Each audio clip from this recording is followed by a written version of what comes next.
Maneva na sema PENDREAM TV. PENDREAM TV de osia dem yopo.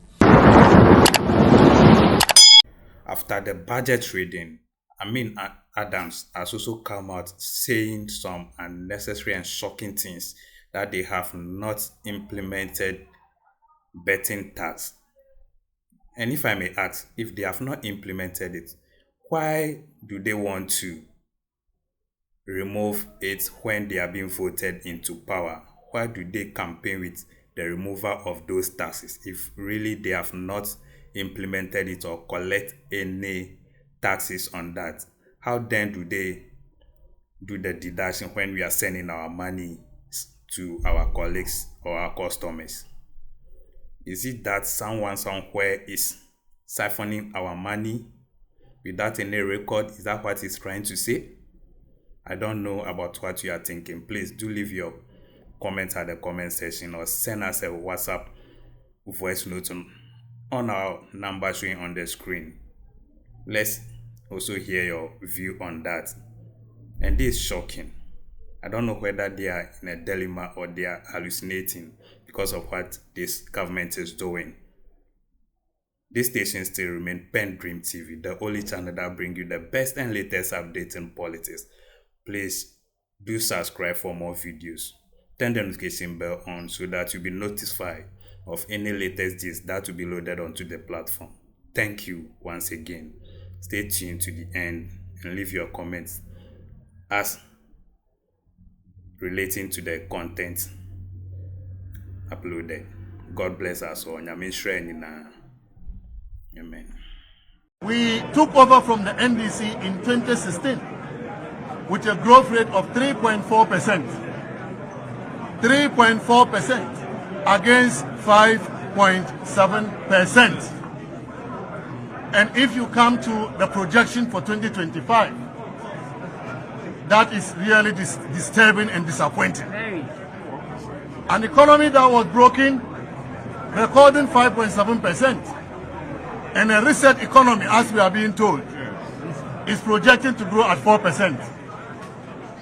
How can we say that this reset economy will be better than the economy that President Mahama said was criminally mismanaged and which grew at 5.7%? In terms of gross international reserves, again, by the end of 2024, we left with the NDC government $8.9 billion of gross international reserves.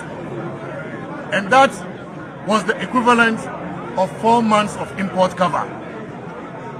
The NDC handed over in 2016 with import cover of 3.5%. 2016, we left them with 4 months of import cover. In this year's budget, 2025, they are projecting to achieve 3 months of import cover, which is even worse than what they recorded in 2016. Are we moving forward or we are moving backward? So if a broken economy could leave 4 months of import cover, how come a reset economy is contemplating going back to 3 months of import cover? Ladies and gentlemen, the debt to GDP of Ghana, they have made all the noise about the NPP government excessively borrowing. The debt to GDP at the end of 2024 was 61.8%. Debt to GDP ratio 61.8%. NDC, when they left office in 2016, it was 73%. It was not until when the GDP was rebased in 2018 that it came to 56%. But the real debt to GDP when they left government was 73%. We left government with 61.8%. It means that Ghana is no longer heavily indebted. We have brought Ghana to debt sustainability path. And we are just left with little percentage points to achieve the IMF target of 55%.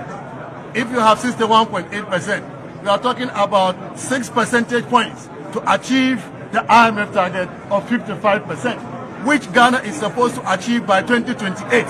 But ladies and gentlemen, as of 2024, we already have achieved 61.8%. This economy, they said, was a broken economy, ended with a debt to GDP ratio of 61.8%. We have left with the NDC just 6 percentage points to achieve the 55%. But looking at the way they started borrowing, I am worried. I am worried if they will not jeopardize the achievement, the gains that we have handed over to them. Trade balances have been confirmed today to be in surpluses. Trade balance is in surplus. The current account balance is in surplus. This cannot be a broken economy. The fiscal data was what the minister tried to use to misinform Ghanaians about the economy we handed over to them.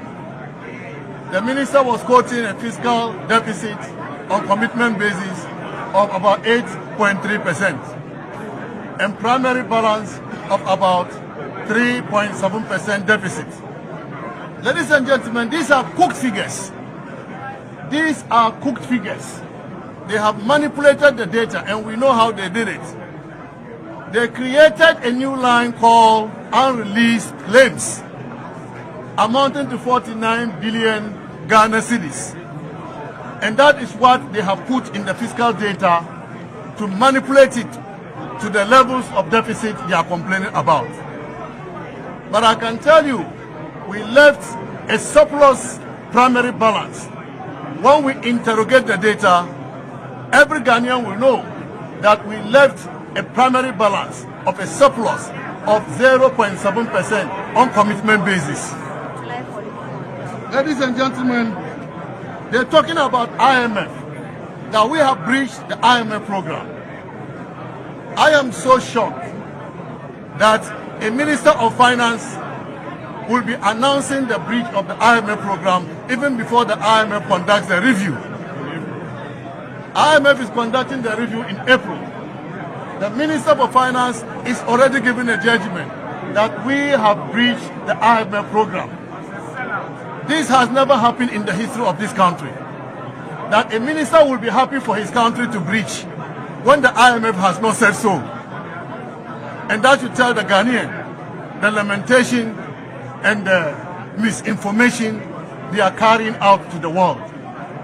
When a country breaches the IMF program, it has serious implications for attracting investment into the country. This Minister for Finance is appealing to investors to come to Ghana, and the same minister is telling them that the economy is bad when the evidence doesn't support what he said. Is he attracting investment, or he is driving away investments? This is not the way to govern a country. Gentlemen and ladies, the minister also talked about the $10 billion big push. $10 billion big push. And in this budget, he only allocated $800 million. $800 million to the big push projects in this budget.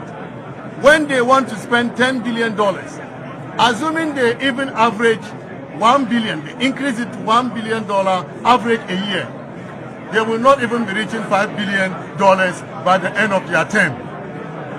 So the jobs they are promising Ghanaians, they are Sakawa jobs. The jobs will not come. They are already failing in their promise as far as the big push is concerned. Ladies and gentlemen, they talked about the 24-hour economy. 24-hour economy is supposed to incentivize industry to grow the economy. We left government with industry performing 7%. But if you look at the average industry performance from this year, 2025, to 2028, by the time they leave government, it is only 5%. Average industry growth, 5% for the next 4 years. when the NPP recorded 7% in 2024. So the 24-hour economy is another Sakawa. The jobs they are promising will not happen. The budget did not address the cost of living issues. Cost of living issues haven't been addressed. Transport fares continue to increase. The budget did not address how they are going to ensure that petroleum product prices do not increase. And once petroleum product prices continue to increase, transport fares will continue to increase. This budget did not address that. This budget did not address energy bills, electricity bills. They didn't talk about how they are going to reduce energy bills.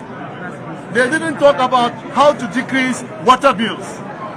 All these bills will continue to increase, looking at the indicators that we are seeing.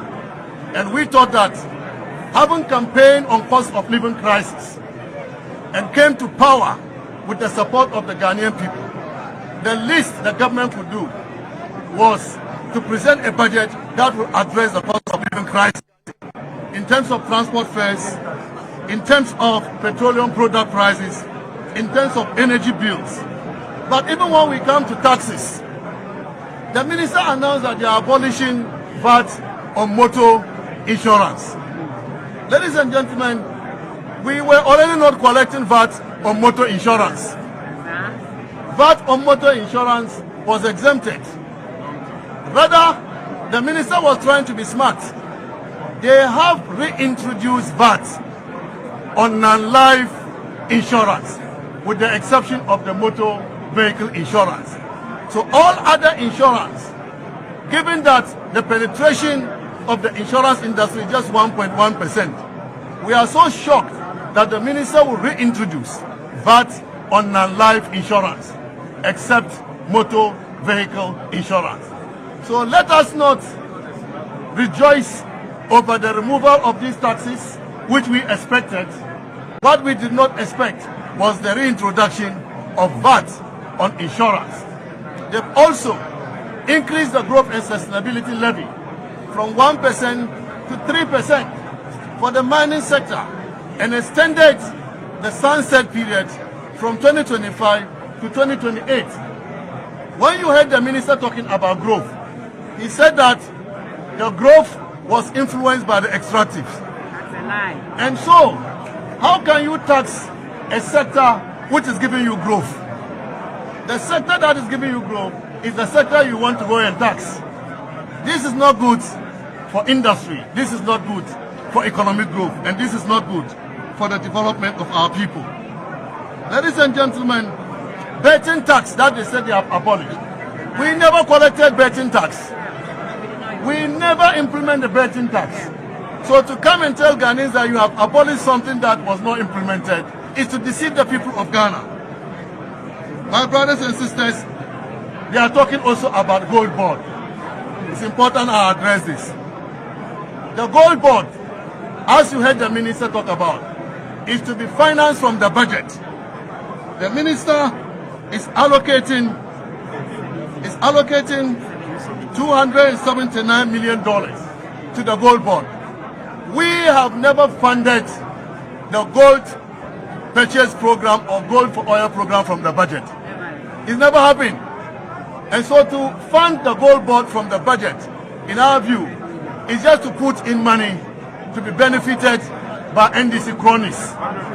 Thank you once again for staying tuned. PENDREAM TV really appreciates your time on the channel. Once again says, God bless you for the wonderful work you are doing for us. Without you, we don't exist. Without you, no one is there to view what is happening. God bless you once again for doing a wonderful job for us as viewers.